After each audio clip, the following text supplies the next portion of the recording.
नमस्कार, मैं हूं ईशा और आप देख रहे हैं उत्थान न्यूज। क्या आपको लगता है कि देश का कानून एएमयू और वक्फ जैसी समस्याओं को हल कर पाएगा?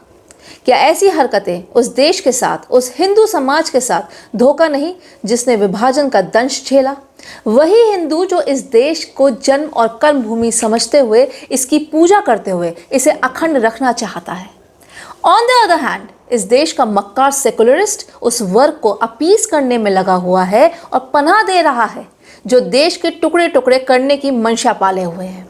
और उनकी इसी बढ़ावे का नतीजा है कि ये anti social, anti national elements अपनी हदें पार करने की जरूरत करता है। बात करें अगर एएमयू की, तो हाल ही में एएमयू कैंपस में एमएलसी निधि से लगे स्ट्रीट लैंप पोस्ट से मुख्यमंत्री योगी और एमएलसी तारिक मंसूर की तस्वीर की प्लेट्स को एएमयू स्टूडेंट्स ने हटा दिया, जो कोई हैरान करने वाली या अनएक्सपेक्टेड घटना नहीं है।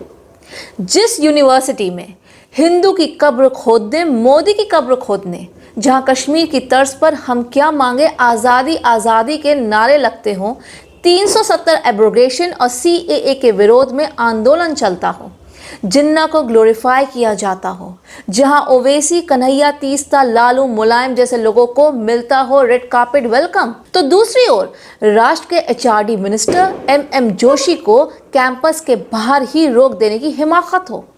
ऐसे में एएमयू में मौजूद ऐसी जमात भला कैसे राष्ट्रवादी मुख्यमंत्री योगी को बर्दाश्त करेगी? अब ऐसे में आपको कई ज्ञान देते मिल जाएंगे कि हर इंस्टीट्यूशन में ऐसे कुछ लोग तो होते ही हैं। तो मेहरबानी कर ऐसा कहकर विषय की गंभीरता को और इन देशद्रोहियों को कम आंकने की कोशिश ना करें।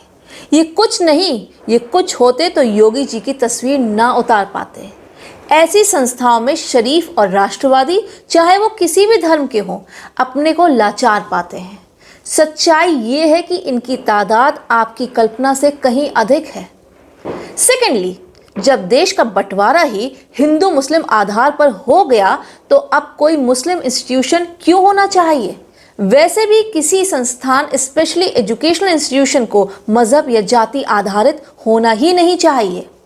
साथ ही देशवासियों को कभी भूलना नहीं चाहिए कि हम अपने देश का लगभग 9,44,555 स्क्वायर किलोमीटर सिर्फ मुसलमान नाम पर ईस्ट और वेस्ट पाकिस्तान बनवाकर खो चुके हैं। आखिर और कब तक ये मुस्लिम और मुसलमान चलेगा?